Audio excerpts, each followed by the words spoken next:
Sidang jemaat yang dikasihi Tuhan Yesus Kristus, baik yang di gereja maupun yang menyaksikan live streaming, saya izin tidak pakai masker karena sudah dideteksi aman dan jaraknya dapat dipertanggungjawabkan. Hari ini saudara-saudaraku, di seluruh GKO, tema yang kita gunakan ialah umat yang tunduk dan taat pada hukum Allah. Kitab Ulangan sesungguhnya adalah kitab yang mengulangi semua peristiwa yang Allah kerjakan. Kenapa diulangi? Untuk menjadi peringatan. Kalau saudara baca di Kisah Rasul 1 ayat 3, setelah Yesus bangkit, dia butuh 40 hari untuk mengajarkan kerajaan Allah, dan di situ dikatakan dia berulang-ulang mengajarkannya kepada mereka. Nah, pertanyaannya, kenapa sesuatu itu perlu diulang-ulangi?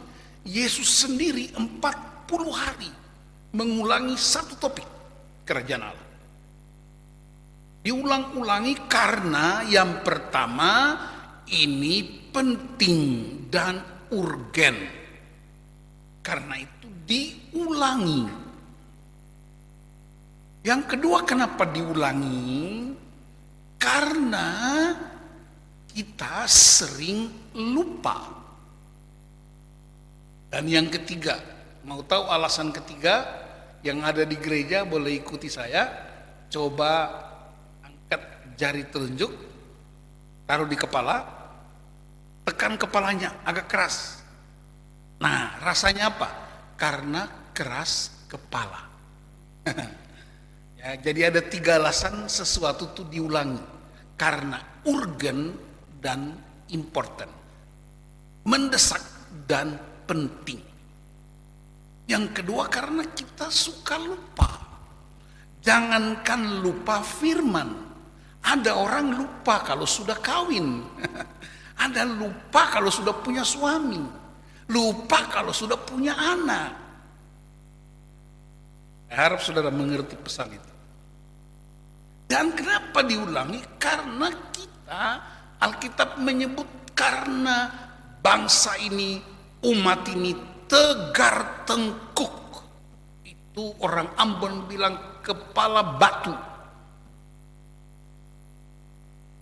Pertanyaannya, apa yang urgen dan important? Apa yang mendesak dan penting sehingga Musa mesti mengulanginya kepada umat Israel? Dalam perhatikan di ayat kita, ada satu nama yang disebutkan, yaitu Baal Peor.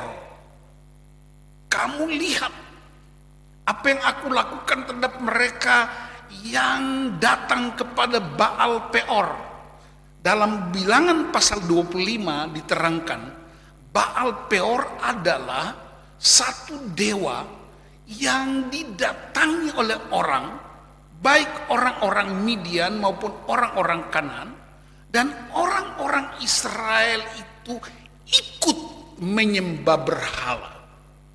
Dan karena itu murka Tuhan turun dan mati 24.000 orang.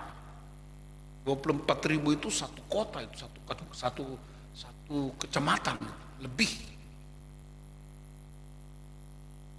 Saudara-saudara, Allah itu tidak pernah merancangkan kejahatan.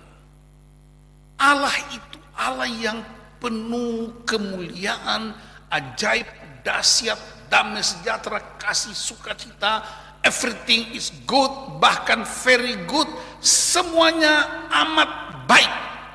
Kalau saudara bilang garam, tidak usah lagi dibilang asin. Ketika Anda menyebut garam, automatically ada asinnya. Kalau saudara menyebut gula, pasti manis. Ketika saudara menyebut Allah, menyebut Yesus Kristus, menyebut Roh Kudus, itu automatically inherent, itu baik, mulia, ajaib, dahsyat, dan punya karakter yang hebat dan luar biasa. Dan itulah Allah kita. Tetapi Allah juga menghormati kebebasan manusia. Tetapi kebebasan manusia tidak bisa untuk menyenangkan dirinya, oleh karena manusia diciptakan Allah, manusia dibuat Allah untuk satu tujuan utama, yaitu menyembah Allah. Sehingga manusia disebut makhluk penyembah. Dia beri rohnya kepada kita supaya roh kita menyembah dia. Itu sebabnya dalam Pengkhotbah 12 ayat 7 dikatakan, kalau manusia mati, debu kembali kepada tanah dan rohnya kembali kepada Allah yang memberikan. Jadi ingat, kita ini diciptakan Allah untuk menyembah Allah. Jadi kalau tidak menyembah Allah, pasti menyembah yang lain, dan menyembah yang lain itu konsekuensinya mati. Berarti bukan Tuhan yang mematikan kita, tetapi kita memilih untuk berada di luar penyembahan kepada Allah. Itulah hakikatnya. Karena itu Musa mengingatkan dengan begitu tegas. Musa melibatkan seluruh panca indera manusia. Hai orang Israel, dengarlah. Dengar itu ada dua, listening dan hear. Bukan hanya dengar dengan telinga, tapi dengar dengan hatimu. Engkau dengar sampai mendengarkan apa kata Tuhan. Yang kedua, lihatlah. Matamu harus melihat. Melihat setiap peristiwa perjalanan yang Tuhan kerjakan buat engkau. Sejak di Mesir, Tuhan membuat 10 tulah untuk menyingkirkan semua berhala-berhala Mesir. Kemudian membebaskan engkau dari the great king, raja Mesir itu Firaun. Dan engkau harus keluar menuju tanah perjanjian, melewati laut itu terbelah. Tiang awan, tiang api, mana turun dari sorga, air keluar dari batu karang, daging burung puyuh. Semuanya adalah cara Allah bertanggung jawab atas tindakannya sendiri. Allah membebaskan engkau, tetapi Allah juga bertanggung jawab untuk pembebasan. Sampai di tingkat itulah Musa ingatkan, kamu lihat ketika kita ada di Bet Peor, ada Baal, ada berhala, ada dewa. Dan itu pekerjaan bangsa-bangsa yang tidak mengenal aku. Tetapi kamu harus menjadi umat yang bijaksana dan arif. Bagaimana caranya menyatakan kamu umat yang bijaksana dan arif? Kamu taat pada hukum-hukum Allah. Kamu tunduk pada firman Allah, dan itu akan membuat bangsa-bangsa tercengang. Allah macam manakah bangsa ini, sehingga ketika mereka berseru, dia dengar. Dia tidak hanya Allah yang tinggal di tempat yang tinggi, tapi dia turun menjumpai orang-orang Israel.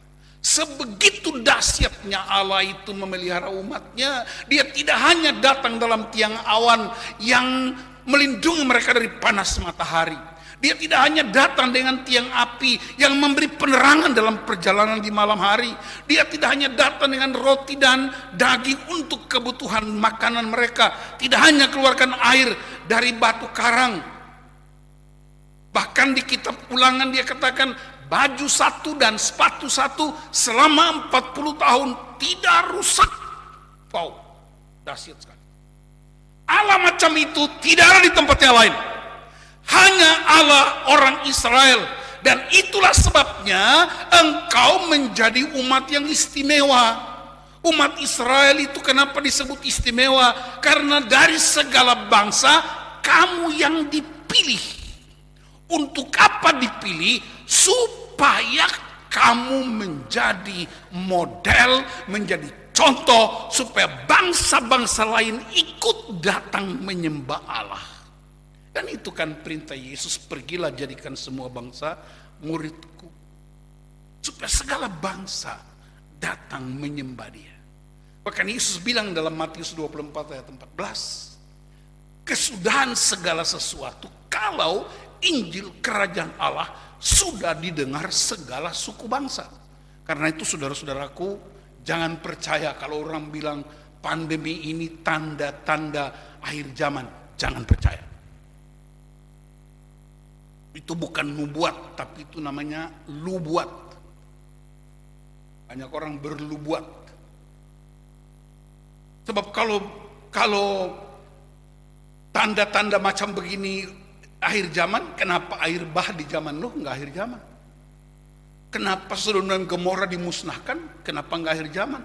Tahun 1610 sudah ada pandemi. Tahun 1710 ada pandemi. Tahun 1810 ada pandemi flu Prancis yang mematikan 200 juta orang. Kenapa pandemi COVID ini terus orang berkata akan datang kiamat? Tidak benar.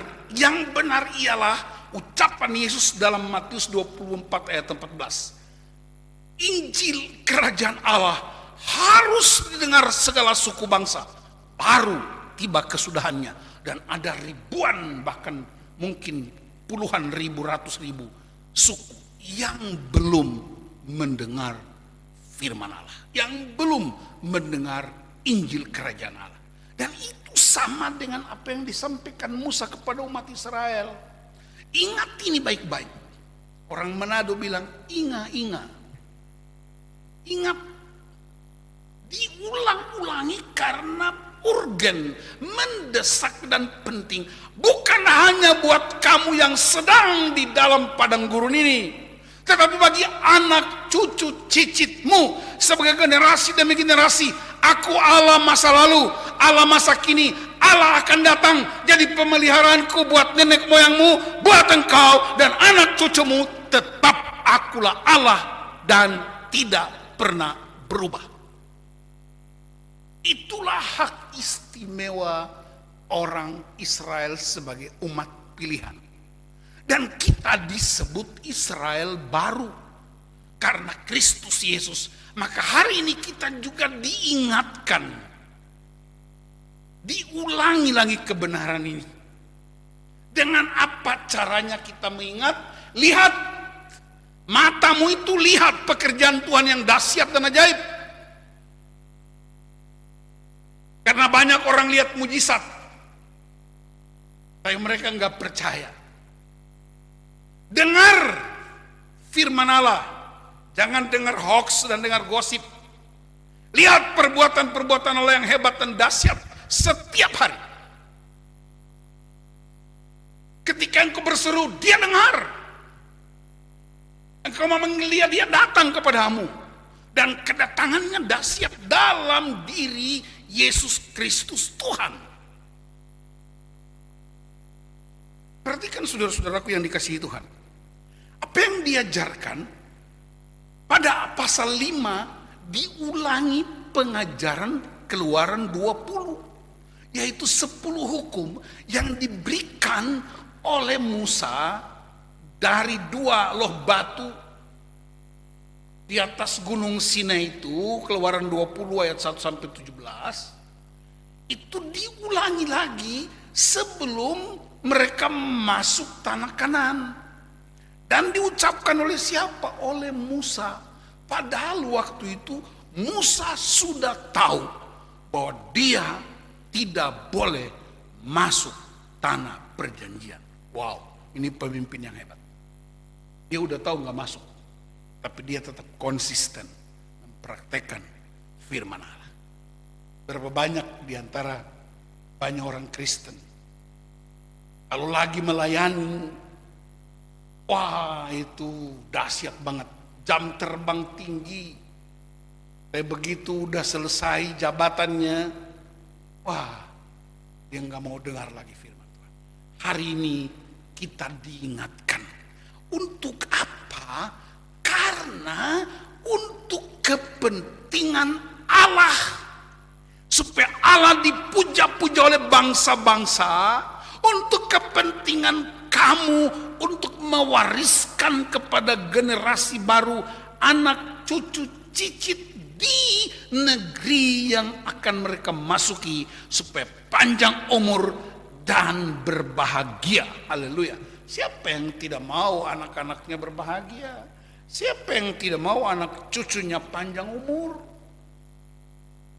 Tapi coba periksa hidup kita secara jujur.